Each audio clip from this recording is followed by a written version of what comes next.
So many years of catastrophe, more than 6 million refugees. It could be you and your family, forced from your home and your history. We are the people, and this is our time. Stand up, sing out for Palestine.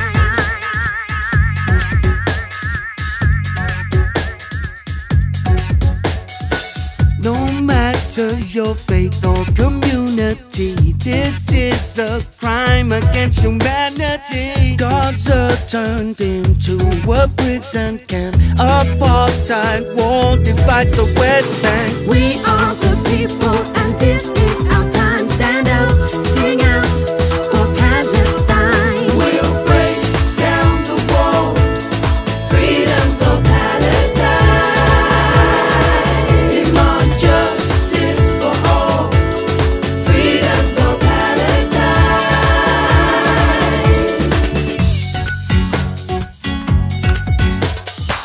Enough illegal occupation, violence and racial segregation.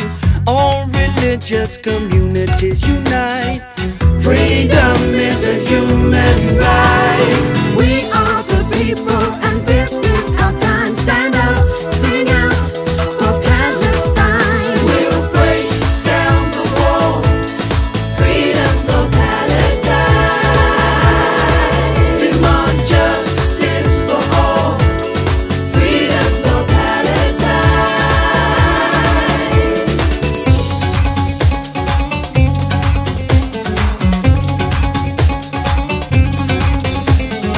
You're deadlocked by doctrine, blocked like a box you're locked in. A classroom, bombs are dropped in, and the pain is locked in. Shame on this brave new world you're lost in, and the lies is costing like a toxin. A penetration of hate, generations later still boxed in. Children dead cause we're led by the bigoted, smoke grace filled instead, and I'm sick of it. We are the people, and this is our time. Stand up, sing out for Palestine. We'll break down the wall.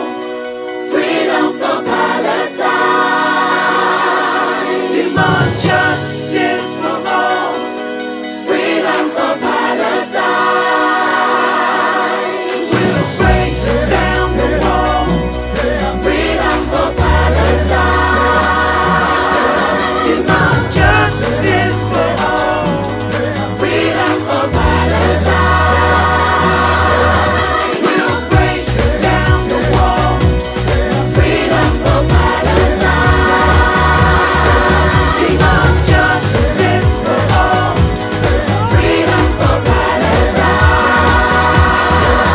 We'll break down the wall. Freedom for Palestine. Demand justice for all. Freedom for Palestine.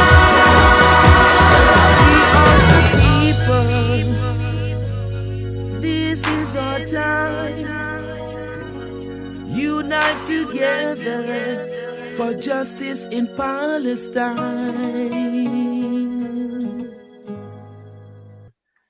Well, good evening, everybody, and welcome to this most unorthodox of galas. Thank you for being here tonight with us, friends from all over the country, really. Happy birthday, Indiana Center for Middle East Peace, 15 years faithful. 22 years ago, 22 years ago, while I was working in Amman, Jordan, I met Zugby. Many of you have met Zugby. And he invited me to come and see, to come to Bethlehem and stay with him, which I did. And I went and I saw, and I came back and I told the story to whoever'd listen. And in 2005, we held our first organized program with who at the time, Dr. Raed Muallim, who was the headmaster at Mar Elias Educational Institutions, Abuna Shakur's schools. And so now 15 years later, over 200 programs, 240 travelers, many of you on our solidarity tours, 6 Palestinian mission partners that support women and children. Arab Fest is now its own 501c3. We've consulted with groups from Seattle to Rochester and been instrumental in the origins of like-minded organizations in Goshen and Elkhart. I see Don Blosser here, and in Holland, Michigan, and our good friend John Kleinhexel is here as well. We have our own YouTube channel with thousands of hits. Terry's going to say more about that. And we have a national and even international presence, partnering with organizations around the country and in Europe and in the Middle East. And all of this is thanks to you. Truly, I'm humbled by it. I always get a tear in my eye at these galas because it's thanks to you. Your prayers, your commitment, your partnership, your support, your friendship, and your financial support. And I don't like talking about money, but every one of our programs, with the exception of the gala, is free and open to the public because of you. So thank you. And it's a real privilege for me tonight to offer some thank yous. I've told the story often, so I'm not going to tell it again tonight, but a profound thank you to John Detraz and Patty Pendleton, who were the first folks to join me to create what became Indiana Center for Middle East Peace. Thanks to our board members who give themselves so selflessly to our work, Terry and John and Patty and Lauren and Ahmed and Ron and Ani and Pam and Sam and Linda and Amar and Barb. And you can see our gala committee, Ani and Terry and Margie and Patty and Pam and Linda. A special thank you to Terry Doherty, our board chair. You know, I often get credit for Indiana Center, but really, Terry deserves so much of the credit for building the infrastructure that is Indiana Center for Middle East Peace. From finances to communication, from tech expertise to teaching the rest of us new platforms to Zoom research and recording. I can tell you for sure, we wouldn't be the organization we are without Terry's expertise. So I wanted to single him out for thanks tonight. And we really do owe Terry a great debt of thanks. Another special thank you to John Detraz. You know, John's single-handedly been responsible for our YouTube channel, converting slideshows and Zoom interviews to YouTube and so much more. He's bought all kinds of recording equipment, lights and microphones and cameras and all the rest so that we can bring quality interviews not only to you, but to our friends all around the country. So thank you, John. I also want to say a word about Plymouth Church. You know, we've held our meetings at a number of venues, and we're grateful. But we owe Plymouth a special thanks for its steadfast support. You know, well, I'll say more about that later. John Gardner, Ruth Phillips, now Timothy Murphy, the Executive Council, sometimes with a cost, and the people of Plymouth have been very gracious and supportive hosts. And of course, as Terry's now pointed out on the slide, we want to acknowledge the generosity of our benefactors for tonight's gala, and really all your support for throughout the year. Most of all, I want to say thank you, a heartfelt thank you, a deep thank you to each one of you. You know, it's difficult. It's difficult enough in this country to work for Palestinian rights with the stranglehold Israel has on the national consciousness. And some of you remember all too well the pushback, sometimes severe pushback in the papers and in other ways too, that we've received here in our own community throughout the years. Yet we've persevered because the cause is just and because you've stood with us. So thank you for that as well. We couldn't have done what we do without you. So much is happening, you know, elections in the West Bank are on the horizon. Netanyahu, I mentioned this to some folks yesterday, Netanyahu's trying to get as many settlements built as possible before Trump hopefully loses.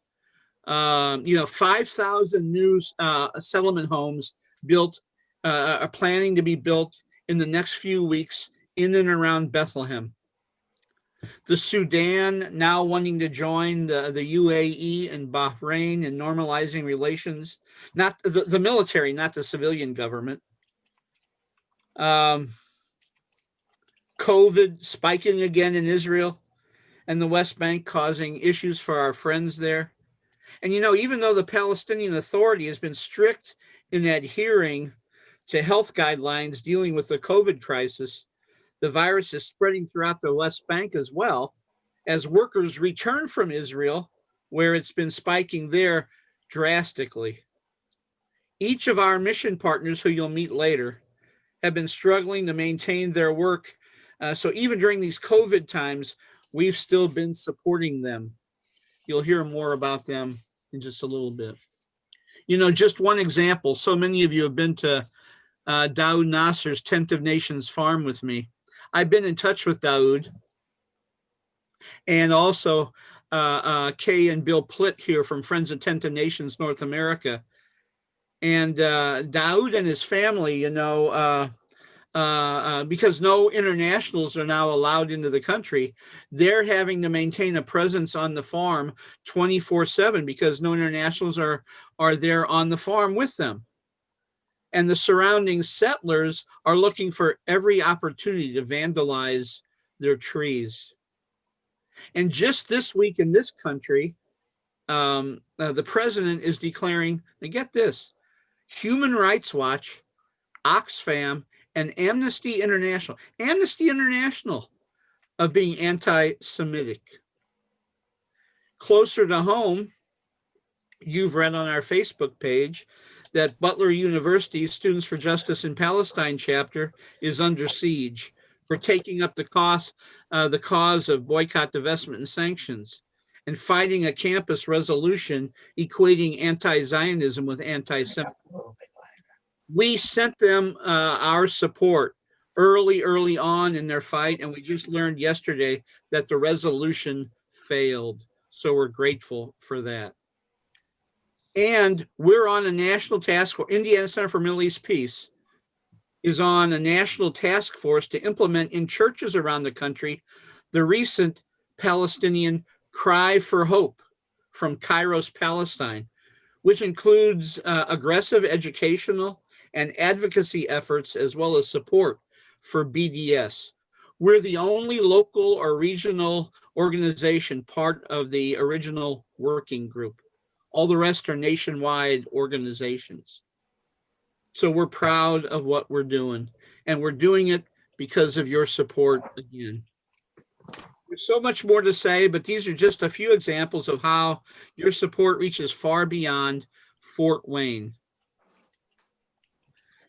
As I said, we've got a big program planned tonight, but for right now, a heartfelt thank you to all of you, and I'm going to turn it over now to our board chair, Terry Doherty. I'm going to switch to our website for a moment and share from there so that it will keep me on track. The Gala has been promoted there, as has been our online auction, which I'll talk about in just a minute. But I hope you all know the URL, the address on the web to our website is indianacmep.org. And we try to keep our programs listed out there and ways that you can contact us or donate to us, as we did with the Gala registration. And just using the website link, I clicked on Gala registration, and that's how most of you got here tonight. I recently added the online auction, and I wanted to share that with you tonight as well. So the auction is live, and this will be a surprise to Mike. It was a surprise to me. I made another mistake tonight. Margie will tell you that that rarely ever happens, for me to make a mistake. but the auction will be live until 8 p.m. tomorrow evening. I thought I had timed it to stop tonight at 8 p.m., but I decided that that was probably a good thing because I didn't want you all rushing around bidding on auction items while we were in our live program. But we've had a number of contributions from Jane Caldwell's art. We've got contributions from um, um, Patty's daughter-in-law in Indianapolis for an Airbnb. We've got contributions from the Law's Country Kennel. That's Clinton's daughters contributed that. We have a TV that's currently being bid on. Peg Perigo has donated a John Deere that's great for a 3-year-old to a 7-year-old pedal tractor, front loader. We also have some art, and you might notice that there's already bids being entered on these items. So if you didn't catch what I did in going to the auction, you can go to the registration page on our Indiana Center for Middle East Peace website, and you can click on register the Gala registration, or from the homepage, you can just go to this auction bid now, and the link for the auction is there as well. Check out our store and bid online. So you can come out to this, and if you've not used eBay before, it's very simple. You can just, if you've never used it, it'll ask for an email address and your name, and then you can bid on it. And we'll make deliveries in the Fort Wayne, wider Fort Wayne area. I've made deliveries up to Kendallville already. Burn's not out of reach for us, so if you buy something, you'll have it, and we hope you will. The other thing I'd like to say about this is that this is going to be an online, all the time store, and we buy olive oil from Playgrounds for Palestine, and we buy it from them at their price, their list price. You could buy it directly from them, but to make it easier for you, we buy it and we'll get it to you. And you can buy it from us, and that helps to build playgrounds in Palestine. And you'll hear more about that in a bit from Mike and our mission partners. So I just wanted to share that with you.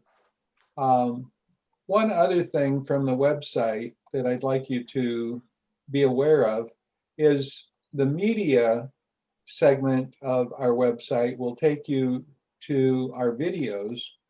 And we now have a YouTube channel that has video recording that John Detraz has fixed up, and Mike has taken interviews all this year on Zoom. And so if you missed some of them, and then we've had weekly updates leading up to the gala that you should have received by email. And those are all out on our YouTube channel as well. So you can get to all of those from our website, indianacmep.org. And one last thing I'd just like to say is this has only happened tonight because of the creative energy that Mike and many of the board members have put into how to do things this year in this COVID environment. And as the YouTube channel will attest, or as our programs will tell you, we have had almost weekly interviews with people around the world. And those interviews have resulted in new mission partners, and you'll hear about Dr. Sosabe tonight. And last April, Mike had interviews with him, and we've had interviews almost weekly since then. So without any further comments on that, I just encourage you to go out there and pick up on any of the programs that you may have missed through our YouTube channel. So. Thank you, Terry. You know, many of you knew and loved our friend Joan Koslow. Our friend and colleague Joan died this past February at the age of 89. Joan was a family matriarch, a deacon at her church, a probation officer, caseworker, therapist, pioneer in women's rights and children's rights in our community. She joined the board of Indiana Center for Middle East Peace in our second year and was involved in every aspect of our work. But most of all, she was our dear Joan. By board action, we have named our Beacon of Peace Award in her honor. It reads, the Joan N. Koslow Beacon of Peace Award, in recognition of an individual or organization that has demonstrated a strong commitment to peace with justice, promoting the dignity of the vulnerable and marginalized, and serving the community while maintaining a global perspective.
It is written in the Quran, Surah 5, O you who believe, be upright for God and be bearers of witness with justice. From its origins in the days following September 11, 2001, the singular mission of the Muslim Alliance of Indiana is to engage Muslim Hoosiers in civic engagement, interfaith alliances, and service for the common good. The Muslim Alliance of Indiana works to build a broad Hoosier Muslim community, strong in its diversity, fully integrated into the fabric of the social, political, economic, cultural, religious, and moral life of the state and our country, yet with one voice on issues of social justice. As such, it has been a strong voice for inclusion, mutual respect and cooperation among faiths and people of goodwill, and an advocate for full civil and human rights for the marginalized.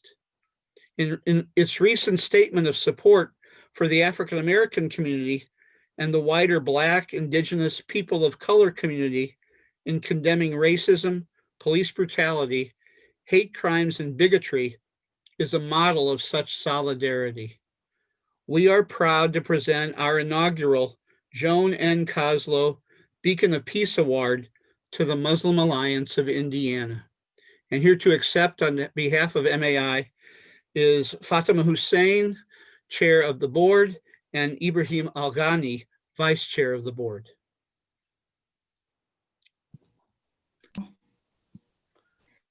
We're so grateful on behalf of MAI, on behalf of our community. We're so, so grateful to you and to the Indiana Center for Middle East Peace for taking the time out not only to think of us, but for recognizing us for the hard work that we all collectively do, to support our community and provide the best service to ensure peace, to ensure justice, to ensure that everybody's voices are heard on an equal platform. It's such important work, and it wouldn't be possible without partnerships with organizations like yours. So we're truly, truly thankful for the recognition.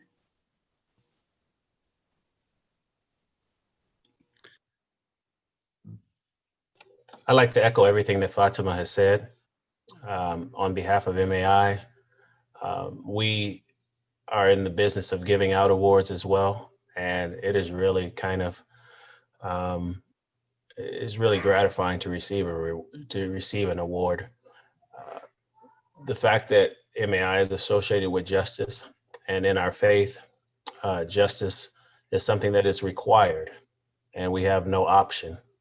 And the fact that we received this award based upon those ideas, that principle of justice is especially gratifying. And we'd like to thank the center, and we're just very appreciative. Thank you. We'll make sure you'll be receiving this vase that was made in Jerusalem, as well as the proclamation as we're able to meet in person. And we hope to be able to do that, inshallah, sooner rather than later. So blessings to you both. Please extend our greetings and our heartfelt thanks for all your work to your entire board on our behalf. Will do. Thank you so much. We miss Joan every day. Many of you have visited the Arawad Cultural Arts Center in the Ida refugee camp with me in Bethlehem. And you remember when we hosted its founder, Dr. Abdel Fattah Abu Sroor, here in Fort Wayne. And I'm just reminded as I sit here that he stayed at Joan's house for the 3 nights he was here in Fort Wayne. Since 2014, Arawad has been one of our mission partners. So you've heard the story of refugees, you know the library there, the new building with the guest house. It's brand new, right? Just this past year. The restaurant, the woodworking arts center, and the young people as they've played music and danced for us.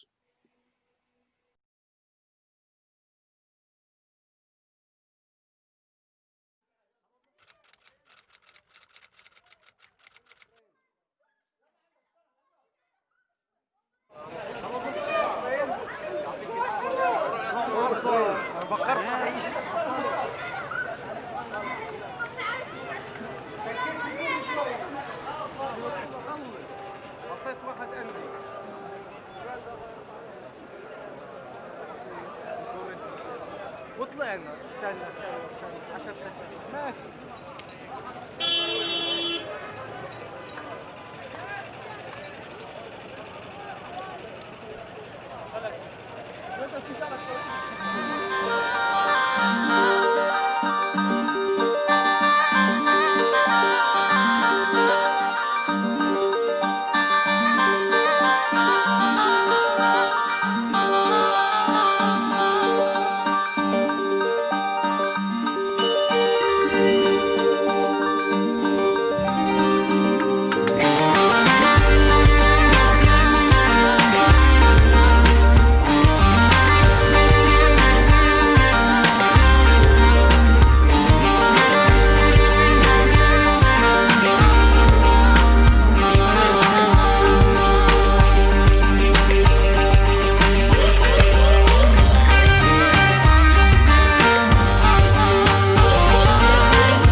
rise it up.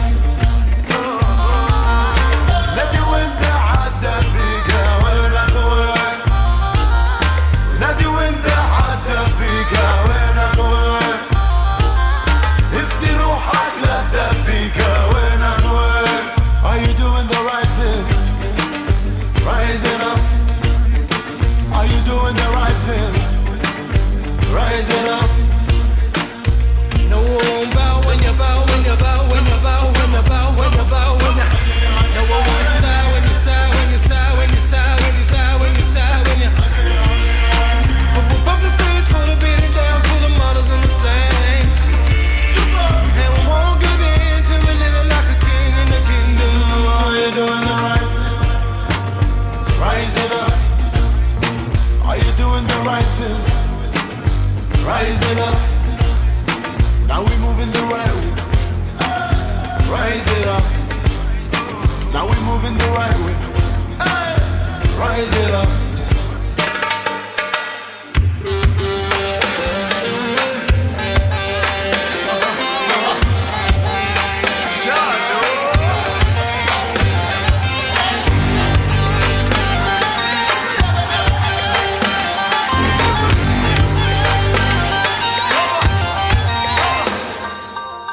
نادي وانت عدى بيك وينك وين.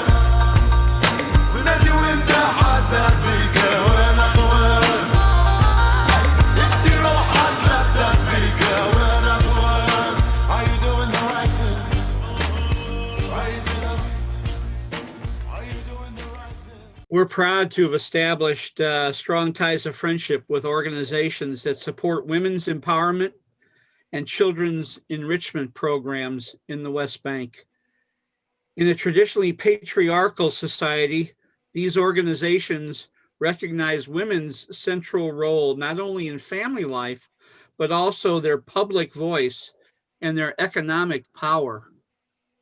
And through creativity in the arts, a child can transcend the walls of occupation and the occupation of the mind. You visited these folks. You know them because you visited them when you've traveled with me and when we've hosted them here. And your contributions to us here help to support these ministries over there.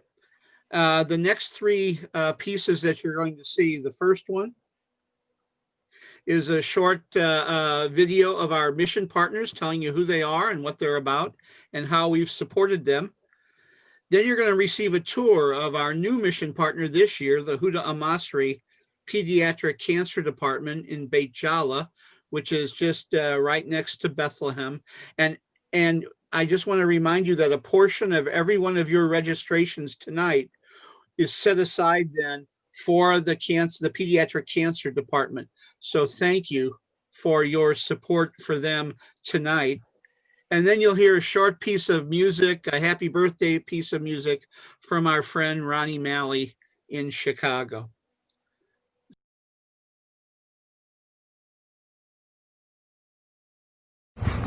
As a Palestinian, I would like to congratulate Dr. Spath and his colleagues and say loudly, happy birthday, Indiana Center for Middle East Peace. Appreciations and gratitudes to all colleagues who work diligently with empathy, compassion, and support. We would like to enhance this partnership to make it much more beautiful, much more vivacious and fruitful. The whole story starts by an invitation from me, from Zugbi, in October 1998 to Dr. Spath to visit the Holy Land, where we would like to help him not only visit the Holy Stones, but meet the living stones and be introduced to the rolling stones of the socio-economic current situation. We would like again to thank you for all of your work from that time up till this now, and we are hopeful that this kind of partnership will bring peace, justice, and reconciliation. You know, especially the center and the people involved in it, speak truth to the power and act justly. And as Mahatma Gandhi says, truth never damages a cause that is just.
Happy birthday, Indiana Center for Middle East Peace.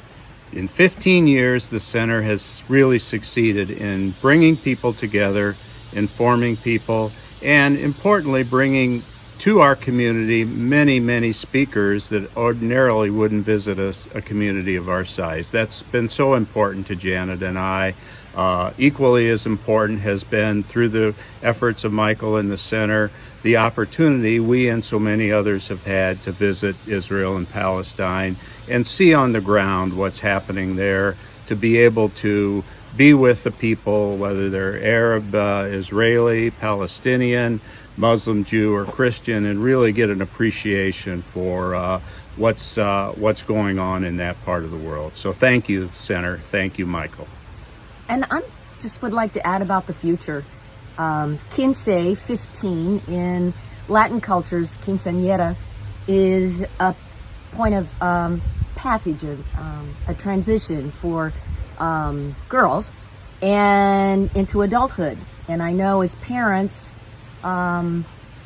we always are thinking, what's next for our teenagers? So looking at Indiana Center for Middle East Peace, at this Quince 15-year benchmark, we look with hope for the future and all the benefits to our community, that it would continue to grow and learn. And just again, so very grateful. Thank you to the board and to Michael, and for all those who make up the community of the center.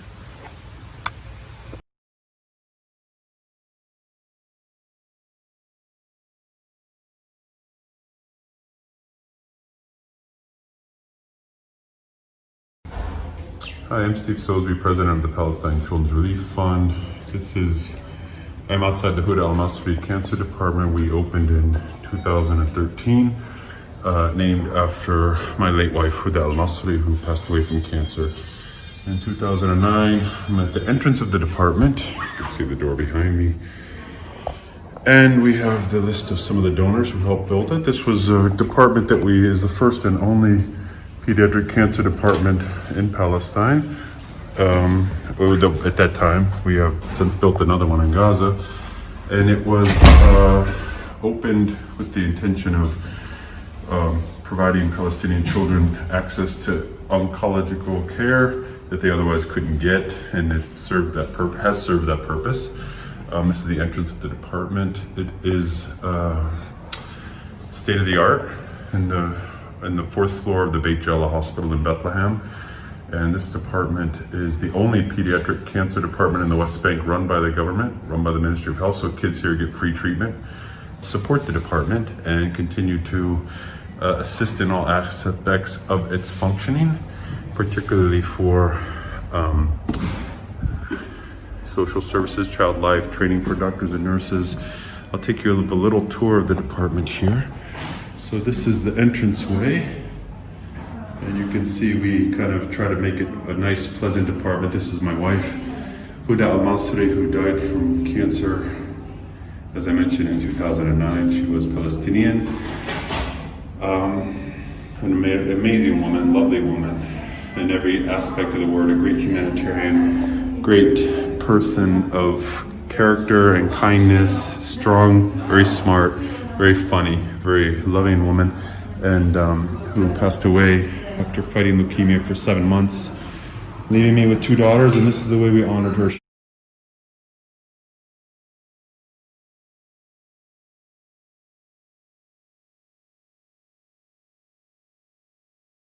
Hi, I'm Dima Sosby and I'm 18 years old. I'm the daughter of Huda al-Masri Sosby, and that is the person that this cancer department is named after. This is a pediatric oncology department, and these are the donors that have privately funded its building. Before the existence of this department, there was no suitable facilities for children in Palestine to get this sort of treatment. So our organization is one which I think now, if you look at how we've evolved over the last 20 years, is the continuation of the objective of identifying these kids and getting them care, and making sure that any child who is in need of specialized care gets the treatment that they need.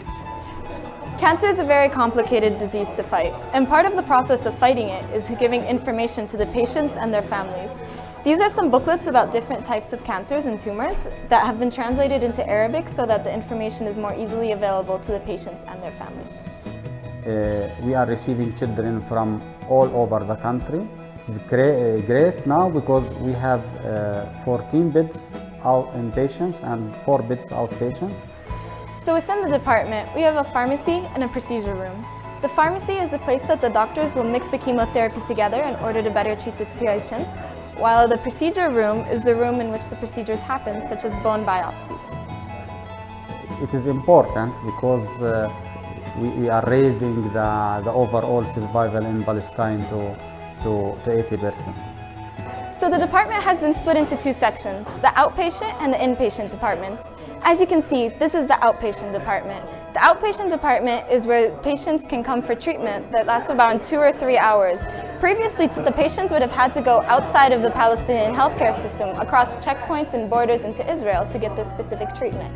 But now they can stay within the system. It's very interesting to work with these children to decrease their pains, their complaints, and to offer the best care for them. I would now like to read the statement of purpose that is outlined on the wall. This is a gift to the Palestinian people as a way to ensure that every child with cancer gets the best care possible, regardless of politics, religion, race, gender, or ethnicity. This is a department of healing, love, and kindness. In addition to private donations, this department was also funded by campaigns such as climbing Mount Kilimanjaro, running in the Dubai Marathon, and the Goodwill Journey. So this is the inpatient department, where patients can come and get treatment for up to 1 to 2 months for various other cancers such as leukemia and lymphoma. All of the rooms were donated privately and are named after various mythological or fairy tales from the Middle East. So this is the only playroom in any hospital in Palestine for the children to play and escape their rooms for a while. It's a place where birthdays happen and where kids can just remember that they're kids and watch TV and play video games. In addition, this is a place where tutoring happens, such as right now, Adham is getting his tutoring. This tutoring is sponsored by the organization so that when the kids go back to school, they haven't missed that much due to their treatment and they can be reintegrated into the school and not miss too much of their academics. We found here the need for cancer care for children, that they were not getting adequate care, that children who needed even basic treatment, chemotherapy, outpatient care, couldn't get it within the Palestinian system. They had to travel abroad. The family couldn't go with them. They had to get permits. Sometimes the permits were not issued. Sometimes the kids got sick.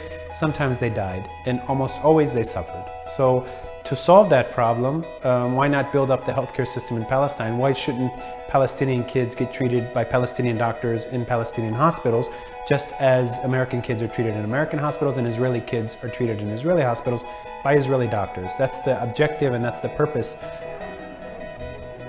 So this is my mom, Huda Al-Masri. When I was 12 years old, my mom was diagnosed with leukemia, and that is the reason that this cancer department has been built.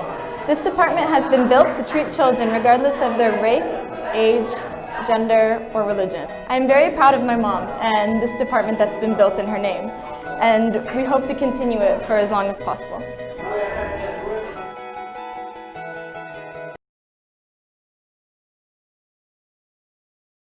You know, the goal is, of course, to keep things going and to keep this department working at a very high level and to not have any gaps in treatment for our kids. So that's a tour of the department. It's doing great considering the situation and the coronavirus here in West Bank, which is, the outbreak was here in Bethlehem.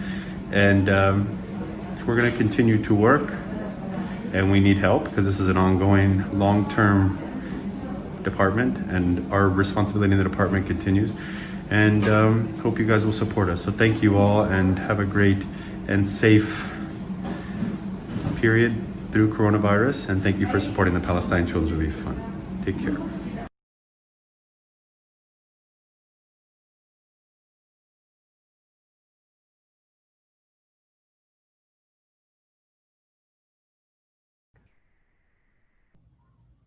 Hi, my name is Rani Mali. I'm a Palestinian-American musician, actor, producer, and educator.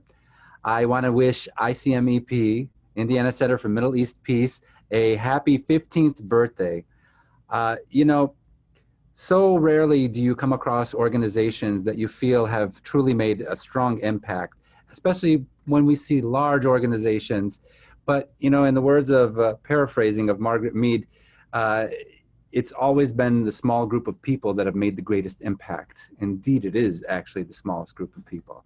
And ICMEP really is that. They welcomed me as well as many artists of Middle Eastern background into their homes to really showcase not only our arts and our culture, but us as a people. And beyond that, I can't express the gratitude that I have that ICMEP took people, hundreds of people from America to see my homeland in Palestine and to see what is happening there with their own eyes and to come back here and advocate for us and advocate for what is true and what is just and what is right. And that is what ICMEP represents to me. I'm going to give you a little happy birthday song as a parting gift for that as well.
Happy birthday, ICMEP. Thank you for everything. You know, we love Ronnie Malley. He's been to Fort Wayne now 4 or 5 times. And John Kleinhexel, I see that you applauded that. Invite him to Holland, Michigan, John. He'd love to come. You may have had him already, but invite him again. We're planning to have him soon when he does his one-man or one-person show, Ziryab, the poet of the Andalusia. So anyway, that's one of our next goals. You know, we were supposed to have one of the real giants with us for tonight in person, Ilan Pappé, Israeli historian. And of course, with the COVID quarantine, he wasn't able to come, but we were able to interview him on October the 10th. And we're going to bring you just an excerpt of that interview tonight. Ilan Pappé is the director of the European Center of Palestinian Studies at the University of Exeter. He's one of the Israeli so-called new historians documenting Israel's Zionist origins from government materials recovered in a Freedom of Information Act in the 1980s. He lost his university post in Haifa because of his support for boycott, divestment, and sanctions. He's published 15 books on Palestine and Israel and serves with our friend Jeff Halper on the One Democratic State campaign.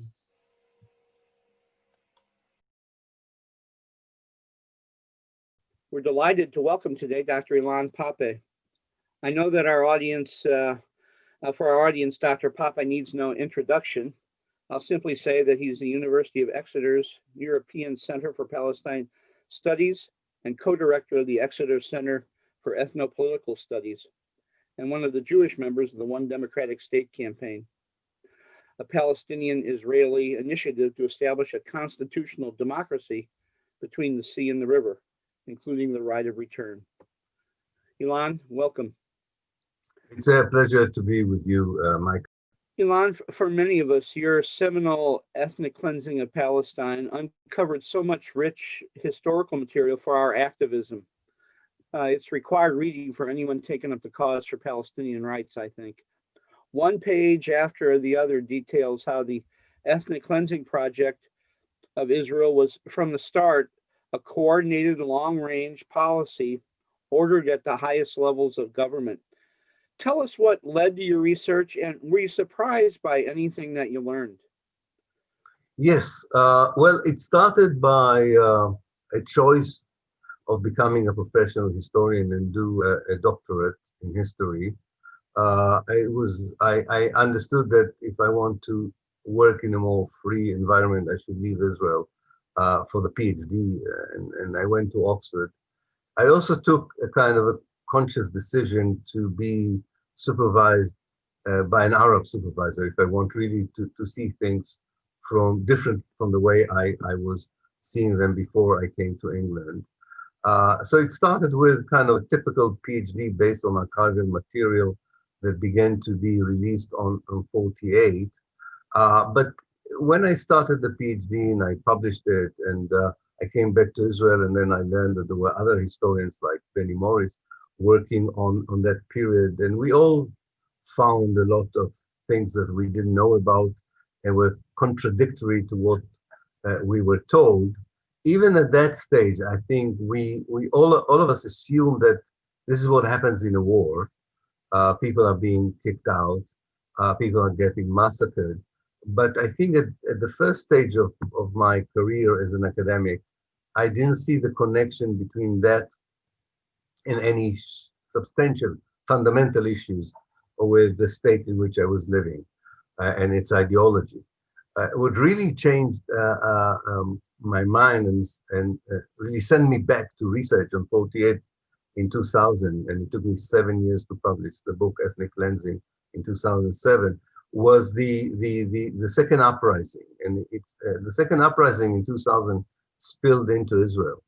And the level of racism, the willingness of the Israeli police to kill unarmed Palestinian citizens of Israel, for me was a wake-up call. And I began to see the picture in a different way. I understood that it was not a history of exceptional brutality here and there, but there was an inherent brutality. There was inherent racism in the project. And I was also lucky that in the late 1990s, Israel released a lot of documents it did not release in the 70s, mainly military documents, and that really complemented the picture. And I think more importantly for me was not just uncovering what many Palestinians knew anyway, what happened in 48, but what was the result of a world that was indifferent to what Israel did. In fact, was silent about what Israel did. What was the price Palestinians paid after 1948 for that global, especially Western, moral position? And that meant that since the ethnic cleansing was incomplete in 1948, Israel could continue with it in different means and different modes until today. So I think that was part of the kind of background for the project. The ongoing Nakba. Absolutely, absolutely. Yeah. You know, one of the things that your research really solidified for me, and what I learned quite a bit about that I think is underplayed, is the many layers of Plan Dalit. And so when I talk, I usually refer to Plan Dalit because it is so important to understand the long range planning that this is about. Say more about Plan Dalit, would you please? Yeah. There were Plan D, Dalit is D as everybody knows, so it's the fourth plan.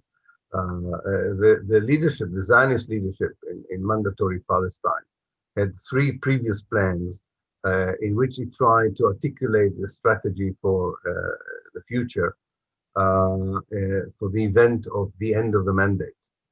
And plans A and B were quite vague and were also not very clear, and they were produced in 45, 46, because it wasn't very clear whether the British are going to leave, and there was yet no proper military infrastructure for the Jewish community. Things have changed in 1947, and the knowledge that there would be a certain end to the mandate really pushed things forward. And it evolved a lot around the personality of the leader of the community, the Jewish community in Palestine, David Ben-Gurion, who understood that he needs a systematic strategy in order to deal with two challenges. Now that the challenge of getting rid of the British was over, there were two main challenges. One is how to turn a demographic, a Palestine where demography is contrary to the Zionist vision, namely the Jews are a minority. And secondly, what should the community do if the Arab world would be recruited to help the Palestinians against a Zionist assault, so to speak? And Plan D really takes these challenges into account. It first explains that before a possible Arab counter action, Israel has to complete as much as it can of its ethnic cleansing operation. Namely, while the British are still in Palestine, and before one Arab soldier can enter from the neighboring Arab countries. And that is one essence of Plan D that comes not only in the document that was known as Plan D, which was a kind of a publicized few pages of strategy that was distributed to politicians and the Jewish community, but a far more elaborate structure of operational orders to brigades and battalions on the ground. And the idea was really to cleanse as much of Palestine before a possible confrontation with regular Arab armies. And therefore the plan in particular focused on those concentration of Palestinian demography where there was a large number of Palestinians, namely the urban centers, the towns, the cities. The immediate result of the plan, or that part of the plan, was in April, the destruction of the urban centers of Palestine. A, because there were a lot of Palestinians there, and B, because the elite was there. And the idea was that if you get rid of the elite before May the 15th, ethnically cleansing the rest of Palestine would be easier. And so the second challenge, the plan definitely understood, probably based on their own intelligence reports, that the Arab world was not militarily ready for a proper operation, was not coordinated, and most of the fighting, which indeed is what happened, would be on the border of historical Palestine, rather inside Palestine itself, which meant that Israel could continue with the ethnic cleansing also after Arab armies entered Israel on the 15th of May 1948. The plan is very detailed. The operational orders are particularly detailed. Military units get a list of names of villages, and it says in a clear Hebrew, you should decide whether you want to destroy the village, to expel, to leave it under military rule. It's up to the commander. And what is important is, of course, and that's the work of the historian, you take the orders and you take the consequences. And when you look at the consequences, you understand that almost at every given moment where a local commander took a decision whether to destroy or to leave people, destruction and expulsion was the default. And we interviewed, a friend of mine and myself, we interviewed quite a lot of these commanders. And they said the main reason we did it, because we understood that this is what the political leadership wants us to do. Even if they left us the right to decide, we knew what they expected of us. By the way, which is exactly what in Serbia and Croatia and Bosnia, people involved in destruction of villages said to the International Court of Justice when they asked, why did you destroy a village when there was no direct order to do this? They said, because we knew that this is what the political leadership expected us to do, which is very typical to ethnic cleansing operations. In your book, 10 Myths About Israel, you begin this way. History lies at the core of every conflict. A true and unbiased understanding of the past offers the possibility of peace. The distortion or manipulation of history will only sow disaster. Then you go on to say, Zionism is not, the Zionist historical account is based on a cluster of myths. Zionism is not colonialism. It's always something that bewildered me because as a historian, I read a lot of the early Zionist documents, speeches, letters, public appearances. And there is not one Zionist leader that does not try to convince leaders in the West to support Zionism who is not using the term colonialism in order to make sure that people would support them. And the early Zionist institution include a colonial bank, colonies, colonization, whether they spoke in Yiddish, German, Hebrew, or English or French, the word that they were using to describe what they're going to do in Palestine was colonization and building colonies. So I understand that the PR of colonialism has changed over the years, but there's no way of taking it out of history. Zionism was a colonialist project first and foremost in the eyes of the Zionist leaders. Secondly, due to great developments in the research, academic research in recent years, and even longer than recent years, we came across a more fine-tuning of the term colonialism, which is settler colonialism, which enabled us to understand how can a colonialist project exist if it doesn't have a mother country, a metropole, which was the main counter argument against people who said, well, how can you say Zionism was colonialism? There was no Britain or France. There was its mother country that sent the colonialists. And indeed, settler colonialism, as we know from the United States, among other places, is a phenomenon of Europeans who are being chased out of Europe or flee out of Europe because they are persecuted or because they fear for their life or whatever reason, and do not believe that they can stay in Europe and try to recreate a Europe on someone else's homeland. And that is what they're using are the same means of colonialism. In fact, quite a lot of scholars of settler colonialism claim that settler colonialism is even more brutal than colonialism, because colonialism wants to exploit the native, whereas settler colonialism, as we know from the United States, wants to get rid of the native population. In North America, this was translated into genocide. In Palestine, it was translated and still is translated into ethnic cleansing. You write in The Forgotten Palestinians about Palestinians living within Israel.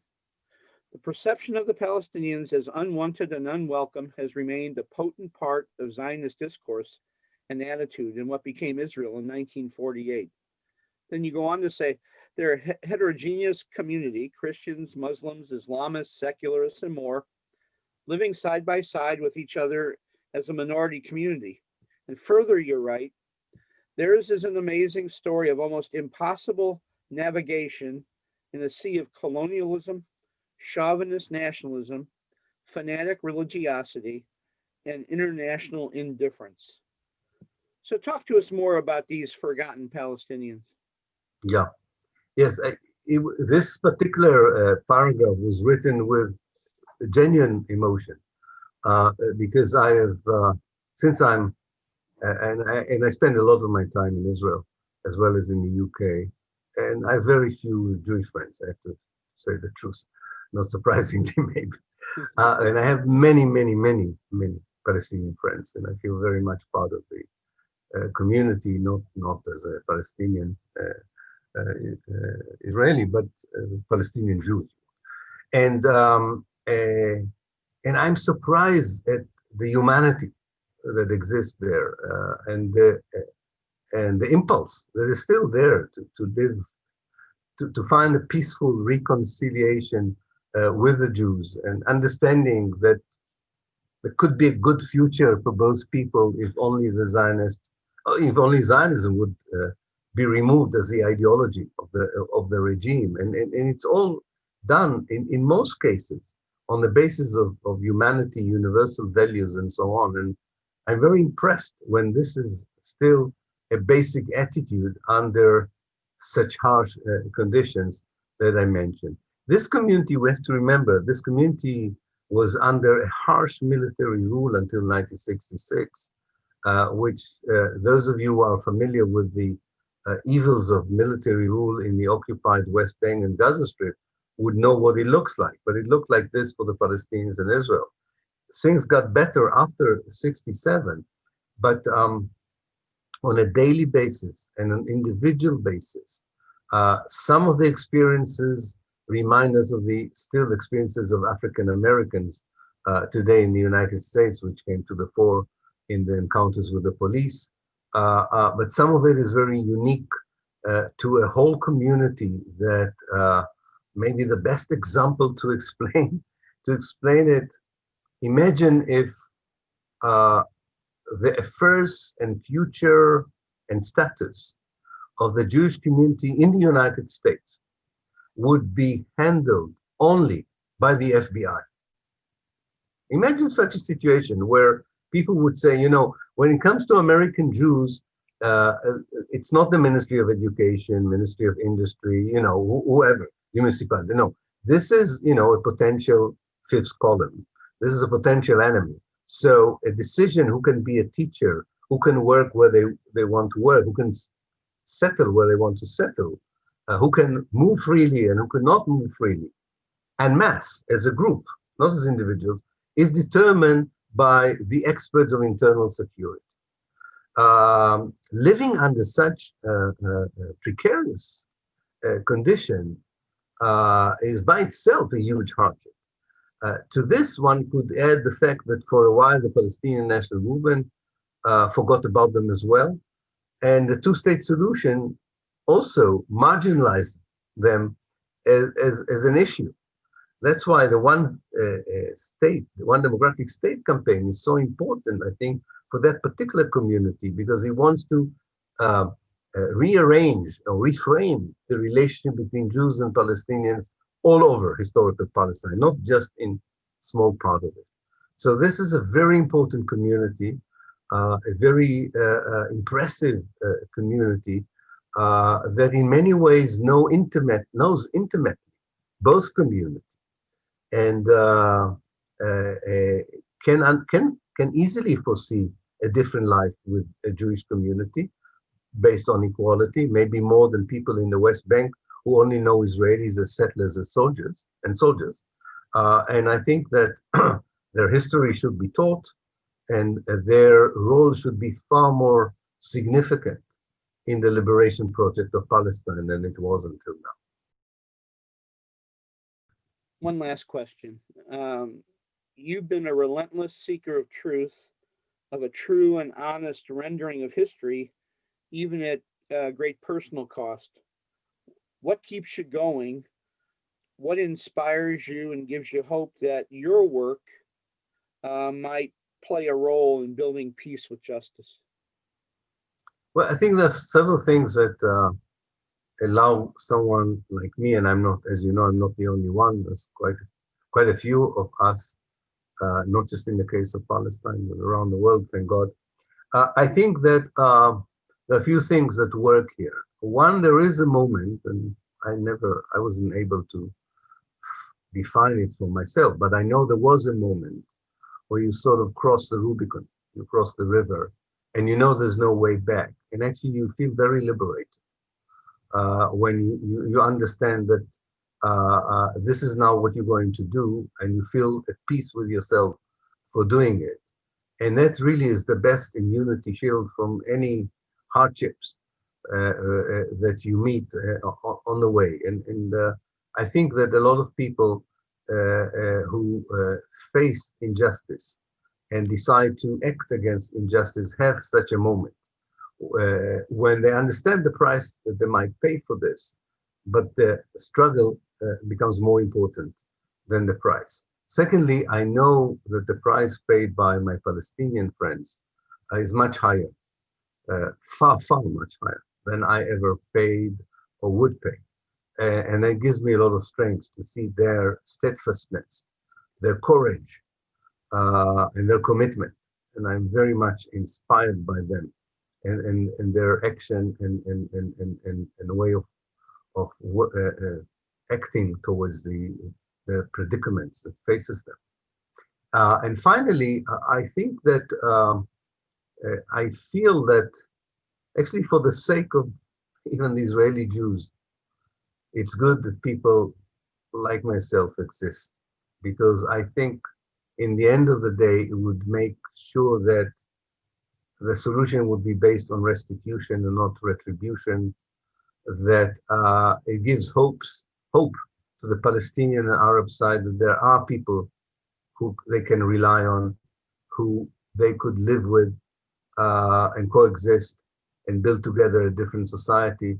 I think it's very important to have indicators for the oppressed people, the colonized, the persecuted, that there are people with a different take that originally are part of the privileged oppressor, the society of the oppressor. Looking at history, I know that this kind of presence was very important in the more successful reconciliation process that followed years of colonization or dictatorship or long periods of abuses of human and civil rights. Ilan Pape, thank you for joining us today. We're grateful that you were able to spend some time with us. For the rest of you, you'll be able to find all our interviews on our Indiana Center for Middle East Peace YouTube channel. Check them out. And thank you all for joining us today. That was 1/3 of the interview. You can find the entire interview on our YouTube channel. So check that out. I think I've said hello to everybody except for Tom Beilman. Tom, welcome from Madison, Wisconsin. Mary Flick, the Poudriers, Lawsons, Victoria, it's so good to see you. McCants, Dave and Barb, good to see you. And the Caldwells, welcome to all of you this evening. I didn't get a chance to say hi to you before we began. Well, friends, we're about to wrap this up tonight. I do want to say that after the last song, this has been kind of one-sided and we haven't had a chance to interact. After the last song, why don't I hang around for a while? And those of you who want to hang around and visit a little bit, we can do that. Those of you who then need to leave, you can feel free to do that as well. As you've heard, since the COVID crisis began, we've held 22 interviews since April, plus music and conversation with Ronnie Malley. I'll just encourage you one more time to take a look at our YouTube channel for these interviews and more. As we look ahead to the next 15 years, we've had all kinds of plans arise in our board to expand our social media presence, to develop further partnerships with like-minded organizations throughout the Midwest, as well as nationally, and to strengthen the ones we already have. Host specialized trips to Palestine and Israel, medical trips, volunteering at the children's camps, the winter camp and summer camps, and other projects with our Palestinian partners. To seek to engage more young people in our work, and to continue to work with Arts United, the Indiana Arts Commission, and the National Endowment for the Arts for projects here in Northeast Indiana. Folks, again, thank you to each one of you. I'm looking around the screens. I've been bouncing back and forth with the 2 or 3 screens here, and each one of you has been so important to me and so important to our work together. And really, this is work that we do together. And I'm just so, so grateful to each one of you. So as we wrap up tonight, Garth Hewitt, Father Garth Hewitt, Anglican priest, songwriter in the UK. He's the honorary canon at St. George's Anglican Cathedral in East Jerusalem. I was present at his consecration at St. George's. He's the founder of Amos Trust, a social service organization that supports projects in Palestine, Nicaragua, India, and South Africa. He's performed benefit concerts for Abed Abu Sroor at the Arawad Center in the Ida refugee camp, and Zugby Zugby at Weam Center in the shadow of the separation wall in Bethlehem. His latest CD is My Name is Palestine. Garth and Gil, his wife, they were supposed to be with us in December for our annual commemoration of the United Nations Universal Declaration of Human Rights. He will be with us via Zoom, and we'll have a concert and a conversation on Sunday, December the 6th at 2:00 in the afternoon, and we'll be getting information about that. So a concert and conversation with Garth Hewitt on Sunday, December the 6th at 2:00. So we'll close now with My Name is Palestine, and then we'll hang around for those of you who want to hang around and visit a little bit.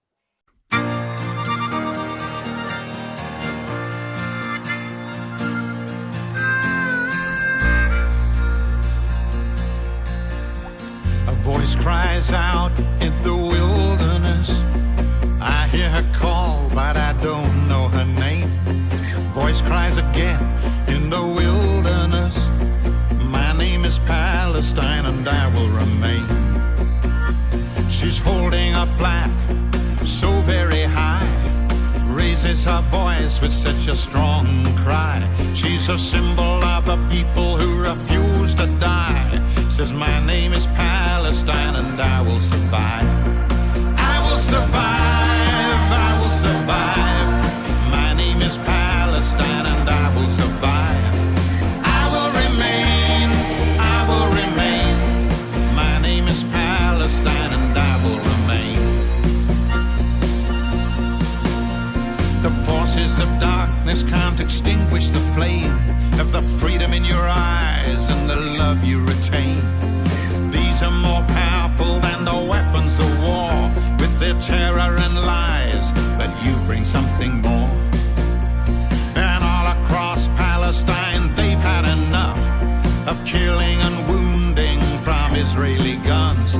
Want no more occupation, no more siege, no more brutality, they just want peace. I will survive, I will survive. My name is Palestine, and I will survive. I will remain, I will remain. My name is Palestine, I will remain. Make a road in the desert for a new dawn to come. Make a road in the desert for equality to bloom. Make a road in the desert for human rights to come. Make a road in the desert for freedom to come. It's a place they've tried to make disappear. It's a people they've tried to make you fear. But the welcome they give you always means Palestine gets under your skin. I will survive, I will survive. My name is Palestine, and I will survive. I will remain, I will remain. My name is Palestine, and I will remain. I will survive, I will survive. My name is Palestine, and I will survive. I will remain, I will remain. My name is Palestine, and I will remain.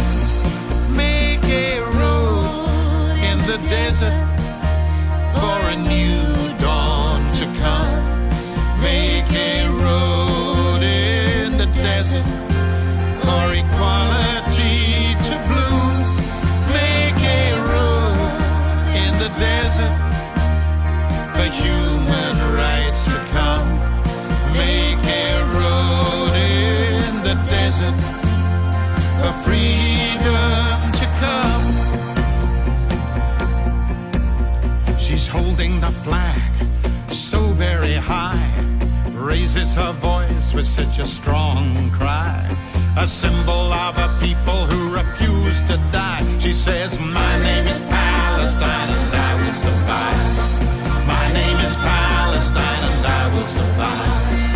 My name is Palestine and I will survive. My name is Palestine and I will survive.